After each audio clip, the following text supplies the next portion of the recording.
How many of you have experienced conflict in your ministry or leadership roles? As we all know, conflict is an inevitable part of life, whether in our personal relationships, our work environments, or our ministry context. As leaders, we are not immune to conflict. In fact, we may face it more frequently due to the nature of our roles and responsibilities.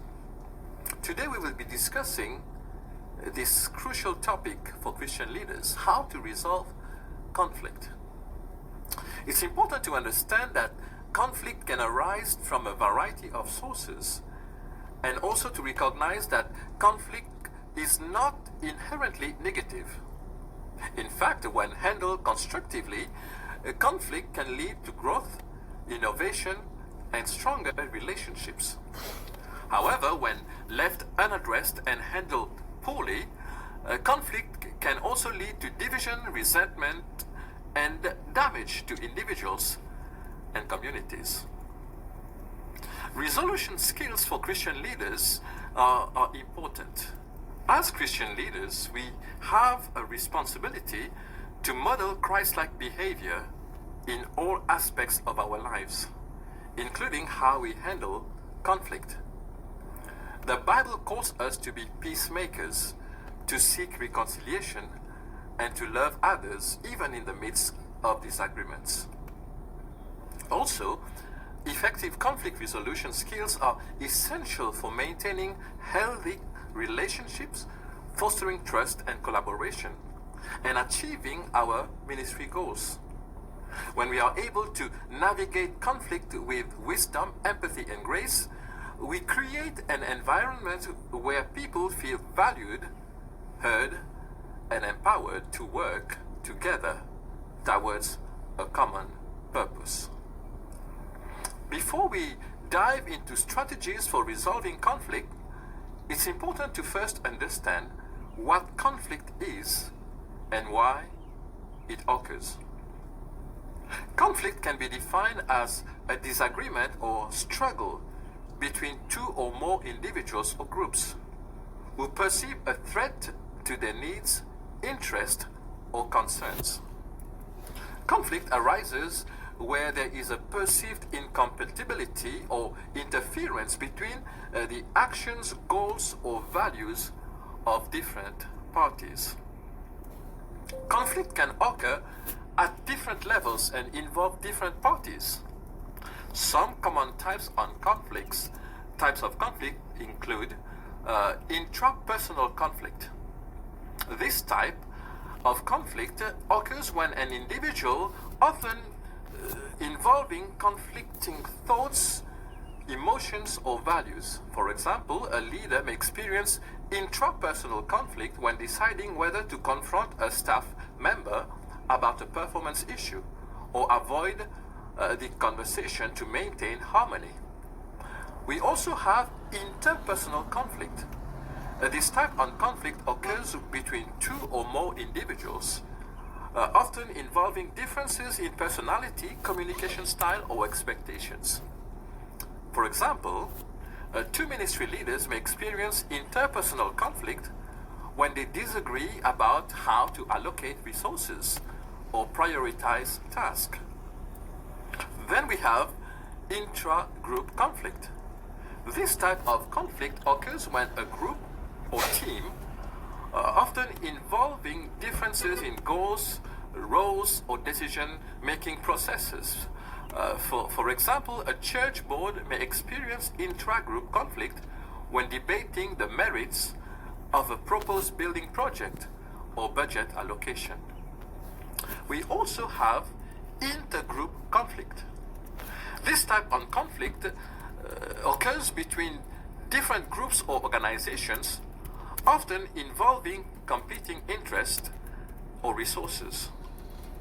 For example, two different ministry departments may experience intergroup conflict when vying for the same funding or volunteer support.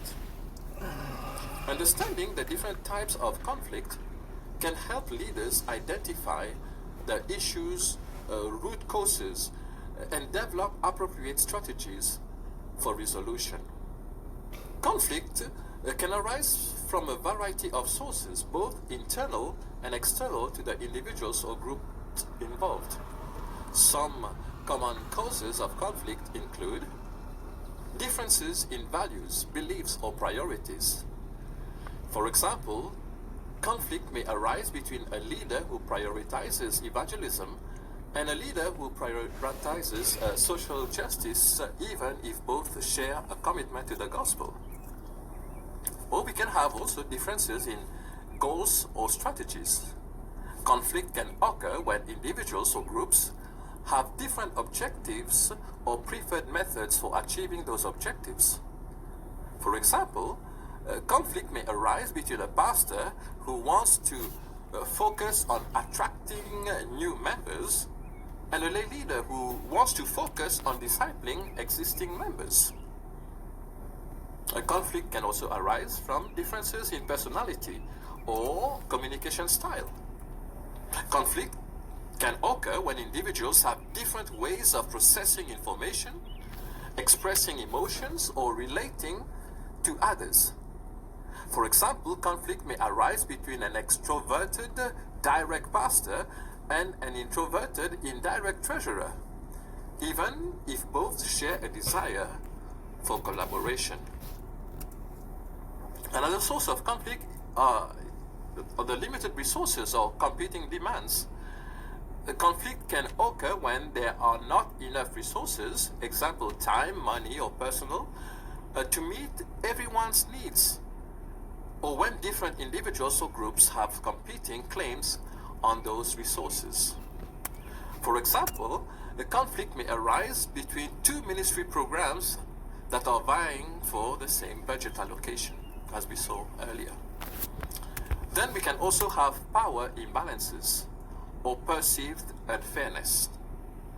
Conflict can occur when individuals or groups feel that they have unequal access to decision making, resources, or opportunities, or when they perceive that they are being treated unfairly. Understanding the underlying causes of conflict can help leaders address the issue at its root, rather than simply managing the symptoms or behaviors that arise from it. As Christian leaders, our ultimate guide for navigating conflict should be the Bible. The scriptures provide numerous examples, teachings, and principles for handling conflict in a way that honors God and serves others. The Old Testament contains many stories of conflict and its resolution, both positive and negative. You remember Abraham and Lot, how Abraham allows Lot to choose the land he desires in order to avoid conflict between their herdsmen? What about Joseph and his brothers, where we see Joseph choosing to extend grace to his brothers despite their past betrayal and mistreatment? And David and Saul, how David seek God's guidance and trusting in his sovereignty, even in the face of unjust persecution and conflict. These examples remind us that conflict is a recurring theme throughout human history, but that God can use even the most difficult situations to accomplish his purposes and bring about redemption. In the New Testament, Jesus provides direct instruction on how to handle conflict within the community of believers. One key passage is Matthew 18, verses 15 to 20, where Jesus outlines a step-by-step process for addressing conflict. Number one, go directly to the person who has sinned against you and seek to resolve the issue one-on-one. Number two, if the person does not listen, take one or two others along as witnesses and seek to resolve the issue together. Number 3, if the person does not listen, bring the matter before the church community and seek their wisdom and intervention. Number 4, if the person refuses to listen even to the church, treat them as an unbeliever and remove them from fellowship. This passage emphasizes the importance of direct communication, escalating involvement as needed, and maintaining the unity and purity of the church community. Jesus also teaches the importance of forgiveness and reconciliation in conflict resolution. In Matthew 5, verse 23 and verse 24, he instructs his followers to seek reconciliation with others before coming to worship God. In Matthew 6, verses 14 and 15, he emphasizes that our own forgiveness from God is contingent on our willingness to forgive others. These teachings challenge us to prioritize restoration of relationships over personal pride or vindication, and to extend grace to others as we have received grace from God. When faced with conflict, individuals tend to adopt different approaches or styles based on their personality, experiences, and goals. Understanding these different styles can help leaders identify their own tendencies and adapt their approach to the specific situation and parties involved. What are those styles? Number 1 is competing. The competing style prioritizes one's own needs and goals over those of others. Individuals who adopt this style tend to be assertive, direct, and focused on winning or being right. They may use their power, authority, or persuasion to get their way, even at the expense of relationships or collaboration. The next one is accommodating. The accommodating style prioritizes the needs and goals of others over one's own. Individuals who adopt this style tend to be cooperative, supportive, and focused on maintaining harmony and goodwill. They may suppress their own opinions, desires, or concerns in order to avoid conflict or please others. The third one is avoiding. The avoiding style seeks to minimize or escape conflict altogether. Individuals who adopt this style tend to be passive, withdrawn, and focused on maintaining neutrality or distance. They may change the subject, delay decisions, or physically remove themselves from the situation in order to avoid dealing with the issue. A fourth way of dealing with conflict is the compromising style. This style seeks to find a middle ground or mutually acceptable solution that partially satisfies both parties. Individuals who adopt this style tend to be pragmatic, flexible, and focused on finding a fair and equitable resolution. They may engage in bargaining, trade-offs, or splitting the difference in order to reach an agreement. Finally, we have the collaborating style. This style seeks to find a solution that fully satisfies the needs and goals of all parties involved. Individuals who adopt this style tend to be proactive, creative, and focused on finding win-win solutions. They may engage in open dialogue, brainstorming, and exploration of underlying interests in order to generate options. We need to remember that no one style is inherently better or worse than the others. The most effective approach depends on the specific situation, goals, and parties involved. As leaders, it's important to cultivate flexibility and discernment in choosing the most appropriate style for each conflict, while also recognizing our own natural tendencies and blind spots. Ultimately, the goal of conflict resolution is not simply to achieve a specific outcome, but to honor God, grow in Christ-likeness, and serve the good of all involved. There are several practical skills that can help Christian leaders navigate conflict in a healthy and effective way. Number one, we have active listening. One of the most important skills for resolving conflict is active listening. This involves giving the other person your full attention, seeking to understand their perspective and communicating that understanding back to them. Some practical steps for active listening include maintaining eye contact and open body language, avoiding interruptions or formulating your response while the other person is speaking, or using phrases like "what I hear you saying is," or "it sounds like you feel." This means that you reflect understanding. Also, you can ask open-ended questions to gain more information or insight into the other person's perspective.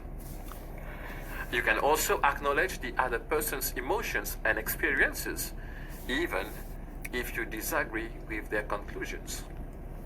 By practicing active listening, we demonstrate respect, build trust, and create a safe space for honest communication and problem solving. Another important skill for resolving conflict is assertive communication. This involves expressing your own needs, desires, and perspectives clearly and directly, while also respecting the rights and feelings of others. Assertive communication is a balance between passivity, that is failing to stand up for yourself, and aggression, that is dominating or disregarding others. Some practical tips for assertive communication include using I statements to express your own thoughts and feelings rather than accusatory you statements. Avoid generalizations or absolutes like always or never. You can also be specific and concrete in your language. Being willing to say no or set boundaries when necessary is also another way to do it. Seeking win-win solutions that take into account the interest of all parties. By practicing assertive communication, we can advocate for ourselves and our values while also maintaining relationships and promoting collaboration. A final critical skill for resolving conflict is forgiveness and reconciliation.